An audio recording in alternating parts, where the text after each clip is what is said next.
Kevin from the Weapons and Informer channel here. Thought we'd show you how to tear apart basically a Series 70 1911. Check the magazine. It's empty. Okay, dirty. Anyway, this is one of the more basic videos that we'll have done. Well, not basic, more advanced videos we'll have done. Simply because this thing will be, by the time we're done, we'll have it down to where it's just going to be this luncher tube right here,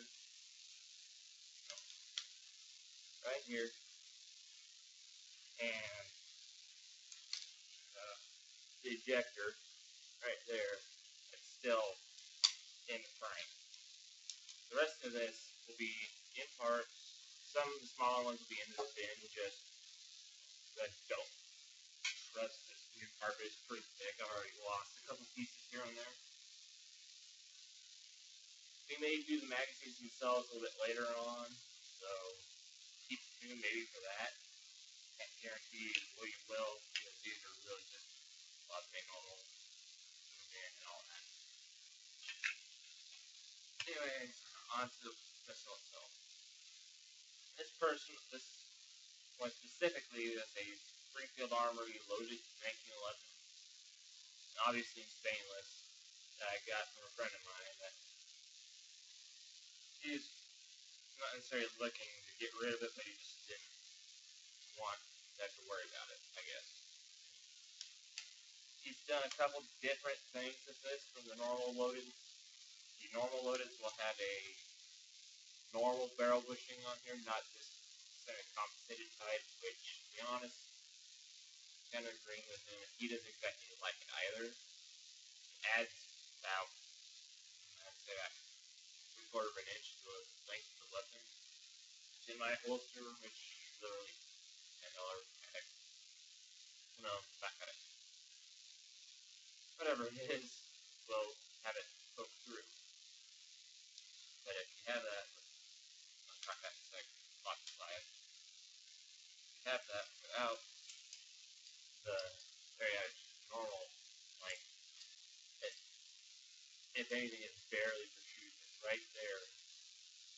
You just see the muzzle of the barrel. So it helps out a lot on that. And then for a regular. And obviously, the other thing he did, he put the standard GI guide rod and spring on there, which, to be honest, it saves a lot on disassembly, especially up front. Because you can see that right back together, and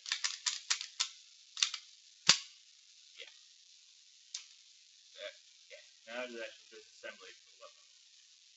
We are already kind of step ahead there, but first off, after safety check and everything, some people like to go up to the front, some people like to take out the grips and all that. I usually stay at the slide at first. So right about there up as you work on first. So do that, you take this little button cap right here, press it down like such. Like this. Gently going down. And this will turn. Now this particular bushing is another reason why I don't like it, because if you do that, it still won't let that out. I can literally go all that and everything. Still stuck. That's one reason why I don't like it, but do the other way.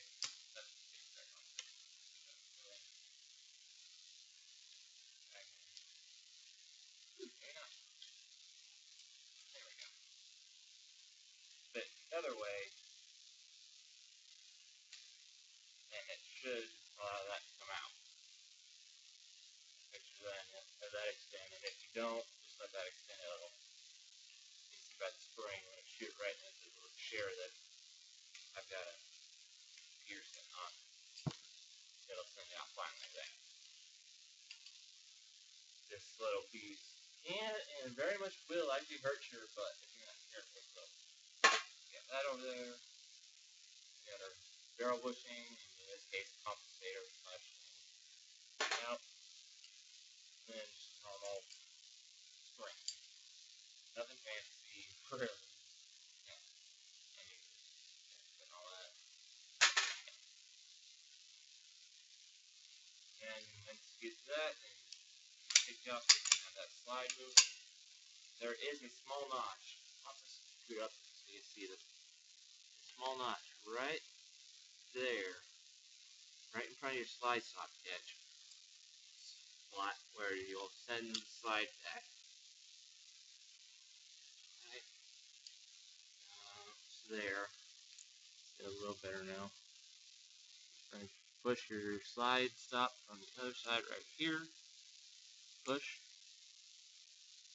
And it should allow. You might have to wiggle the slide forward back a little bit just to get it to work right. But it should allow that to pop right out. And you can do that with or without tools. I usually don't.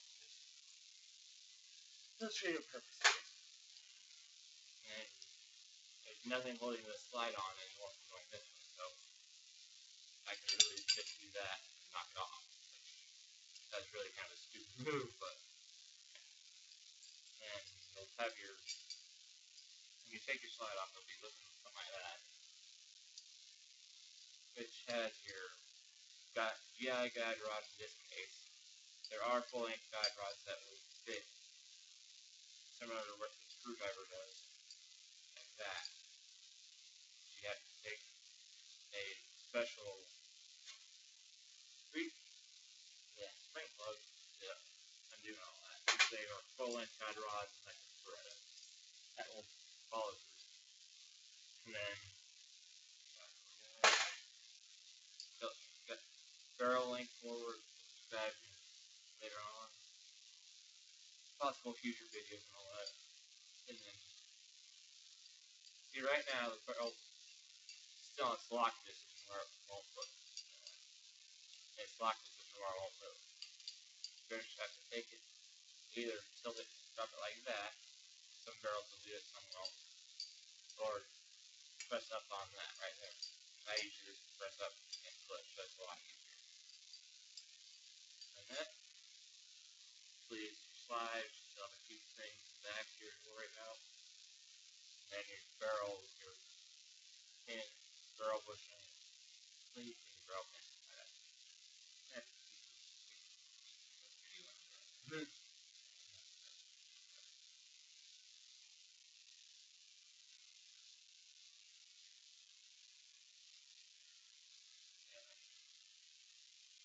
I do have kind of a special little pin punch that I use on stuff like Mainspring housing and all that, just because I don't have a pin dedicated to the right side for it, but I can use it for a lot of other things. And right here, we have a small pin that this barrel link rides on, which also rides on the slide stop. Push to get that activated, just find the right side. Sometimes you push on one side, you just won't go through. Or we'll try it other times. Right here. So, yeah. There's that. And your barrel length kind of retained, just maybe from the glue.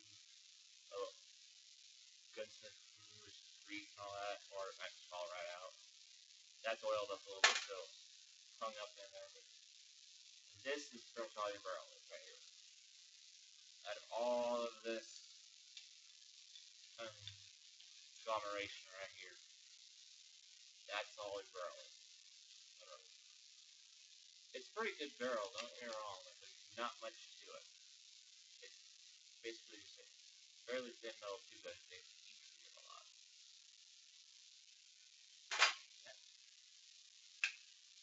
Next step would be your slide right here. And get into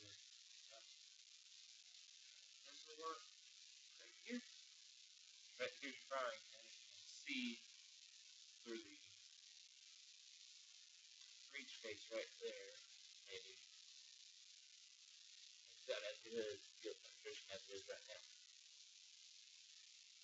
Usually when you're firing this, it doesn't go nearly as far because it stops by the breech face, by the breech end of the round itself, so it saves a little bit of it.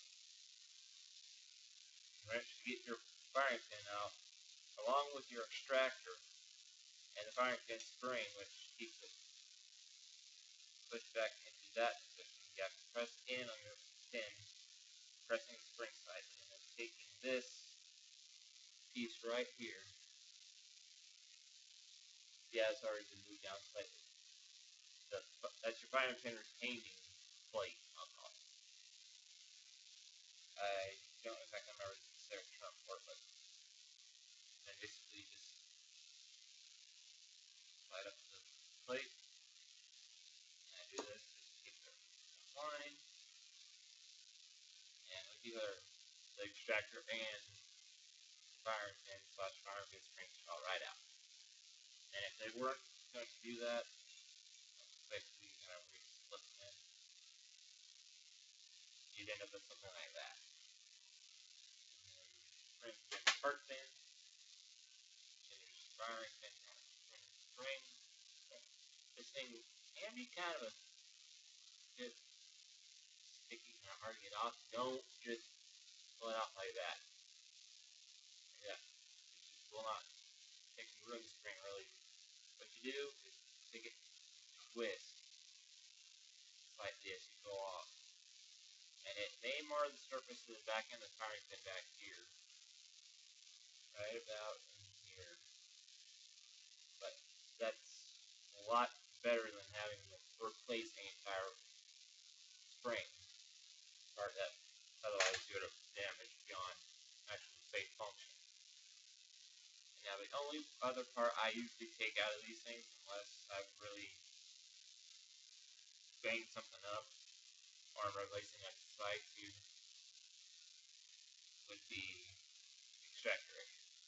And on this one I've cleaned it up and all that enough where I can just pull it right out. Basically just puts it right there, and then sometimes you need to then get to the groove where the plate was, but other than that, yeah. And then there we go, there's our slide basically tore down as far as I usually go for a fairly deep clean. And on these, you can take a Q-tip and stuff and clean down the rails right here, the channels for like the detector and the speed pin, the disconnect. Normally, I do not give any oil for the firing pin channel right here, just because that can get the gum up from firing all the carbon and stuff out of that. Just turn into a giant mess.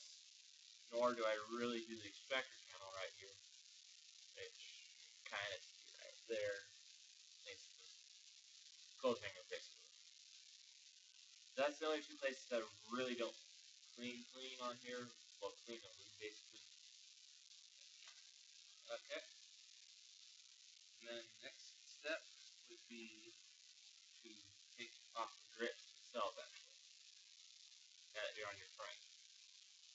Because if you just take this out, you run the risk of screwing up your mainspring, not mainspring, but your steer spring, which runs from right about here all the way up to your steer itself, which is right general in this area. And right there's a disconnected on a screw. Do that, you can mess that up and mess up a lot of other things. Basically, I just take a small screwdriver with appropriate fit. Some are flat, some are hex, like an Allen wrench, and some are star, like these are. And you just take out screws and put them in again. Nothing really fancy there. Just unscrewing and putting in the safe spot. And just do that.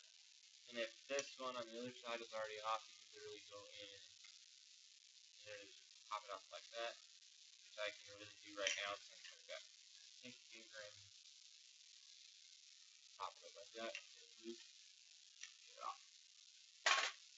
Now these two holes right here are what they call the screw bushing for the screws under the grips. This size one is a little bit goofy. This bushing has actually decided to start coming out with the grip, so it will be looking like there's nothing up here on this side. It's basically just stuck to the screw itself. I haven't bothered working with it yet. Well, you say so. We'll get that Loctite in. Just something worky that works.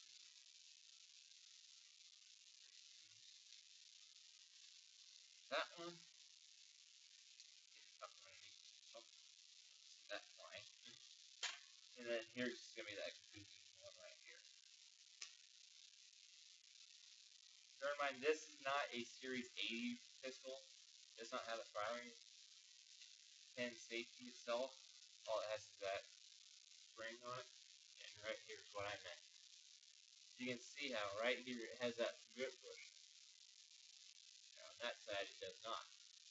That's because on this grip panel itself, it's kept that bushing with the grip panel. The grip panel, the bushing still slides in and out just fine, but it's just that kind of annoying. Okay. Now there's two ways you could go through here. You could take this off, and then pop your grip sear spring out and everything. Or you can go up through here with your safety, which in this case is ambidextrous. You gotta take this one off and that. And then take that and then work it loose that way. I have been taught that's actually a little safer on the parts themselves. It won't run the risk of actually damaging something. So basically all we do is, on this one it's kind of a pain in the butt, so I do use some tool to kind of pry that loose a little bit as I go. I just slowly work it out, and by the time it gets loose, you can see it just not even connect to the other side, and now I can really just take it out and drop it in. So I'll keep it out for a little bit here, just illustrate purposes basically. And then on this one, there's on right there, and there's off. I'm going to be right about in that middle. Right about, that won't sit there for me. Pretty much, there's that small little pin right there, or protrusion that the safety has on both sides of this one. And that's where that plunger rests on. So you gotta have that in about halfway up, halfway down position. And you just keep wiggling, keep working it out. Eventually, you see how it's already disengaged itself from the sphere itself. From that point on, can just take a screwdriver and just pop it out. And keep that grip safety in there still. Then coming back to the safety itself, right there is how it's basically joined up in the frame, this little tab, and a small notch. Put together. It looks something similar to that.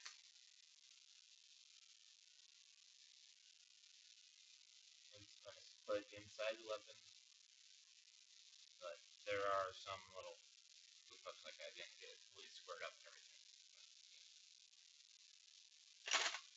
Okay.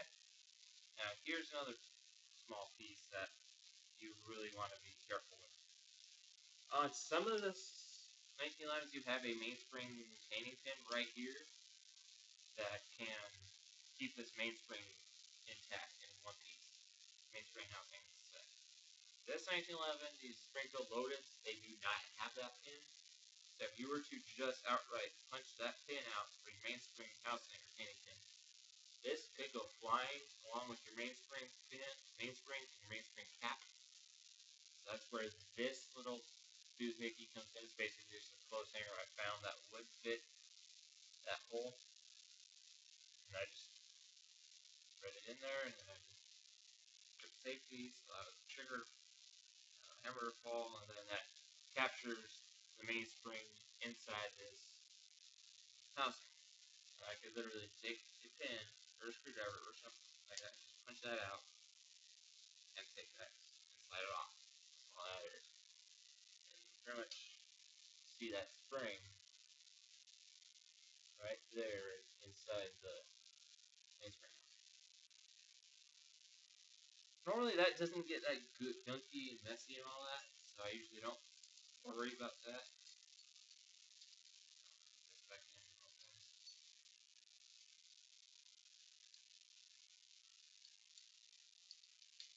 And then you have your grip safety right here, basically.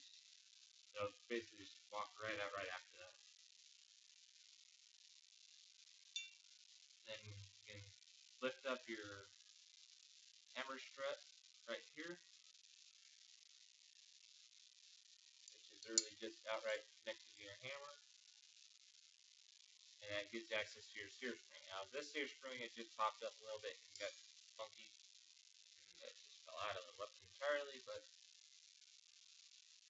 basically this leaf right here rests on the steer itself and what gives the steer this pressure fall and work their magic. This is what they call the disconnect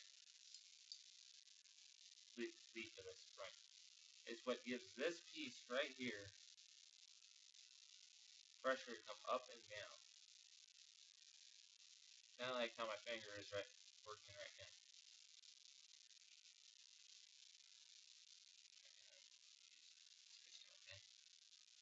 Give me a second. Hammer pin decided to fall out. So this one will listen a little bit.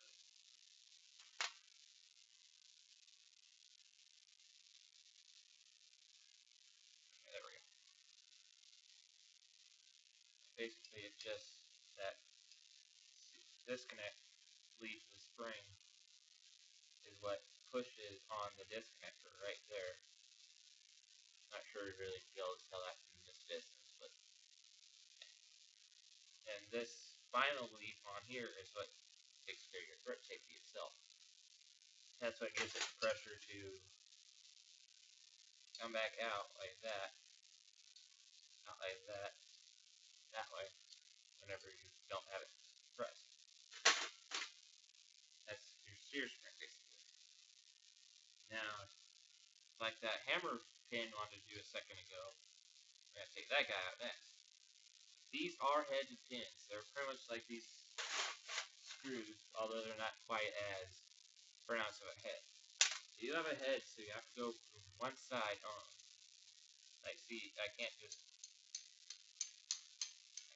tap it out like that no matter how hard I try, but flip it over, I literally just pin it down. Right, there's that pin. Basically, after that, you can literally just grab your strut or the hammer itself, one of the two, it doesn't really matter, pull it right out. Some people suggest taking this pin out to take apart your strut and your other stuff. I usually don't do that, just that's way too small of a pin for me to lose and such, so I can keep that as one set. And then one of the last few pieces in here is your steer spring. Not your steer spring, but your steer pin. A smaller version of your hammer pin, which means it's headed, it has to go out in one direction only, which is usually the same direction that the hammer pin came out from. Basically, just tap that out, or flush it out, enough to try to hold it. Pull it out, off the side, and then out comes the disconnect and the steer.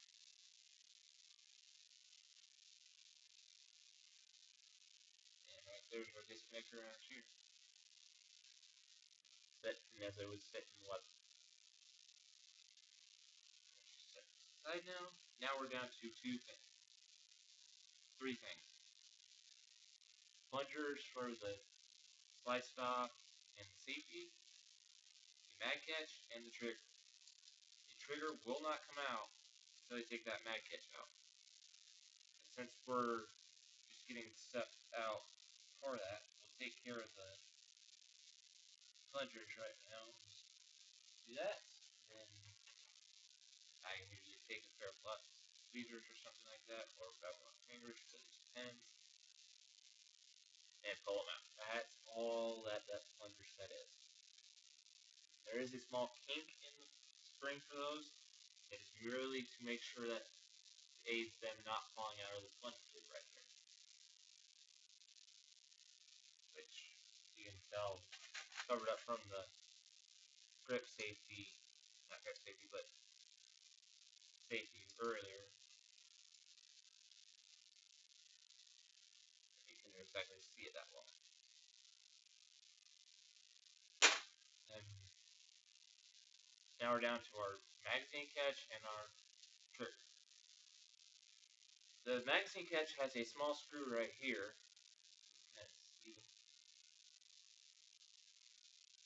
That's the whole mag catch itself. There's a small screw in there.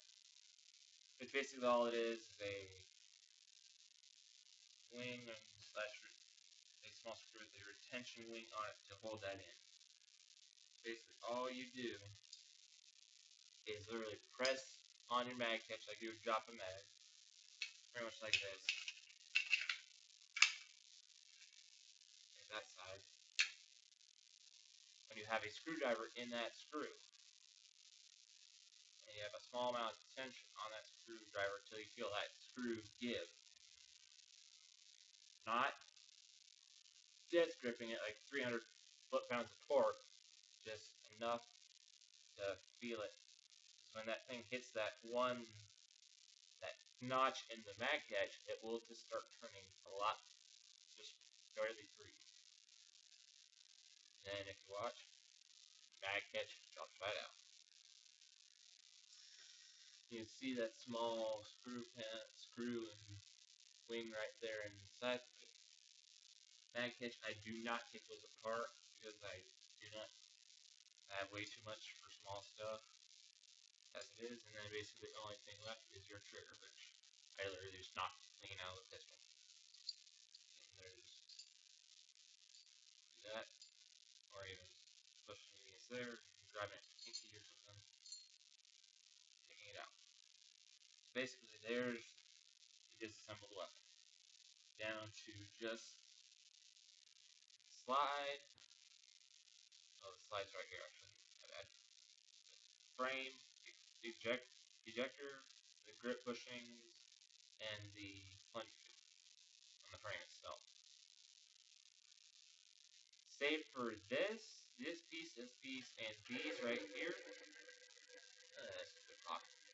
This is how it would come from the factory, ready for assembly. This, obviously, has this and this, obviously, before it would have been actually assembled. But yeah. When you're trying to get these things fitted up nice and tight, they should slide very minimally, but minimal effort, if anything. Like, I'm literally just doing that. I can do that, tilt it down just a little bit, and have the slide come right off. I can do the same thing going back. That means that you have barely any friction contact surface on the weapon to impede progress, to impede the smooth operation of that slide from there back up to the front there to cycle around. Which is really, really simple as just basic gunsmith tools. Yeah, and then in the next video I'll show you guys how to put this whole girl back together. This has been Brandon out of the Weapons Informer channel. Hopefully you guys have better luck shooting than a lot of other people.